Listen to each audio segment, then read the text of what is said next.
I'm out and about in Jenison, Michigan today, and I just find this 1941 Chevy out in the wild. A beautifully restored truck.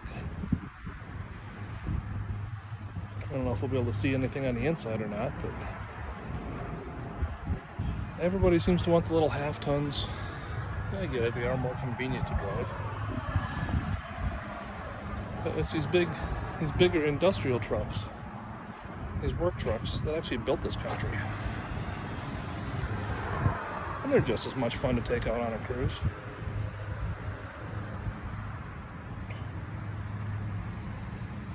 They're definitely not as comfortable as the smaller ones, but they're still fun. So he's got a bunch of milk barrels in there. Nice little period accessory.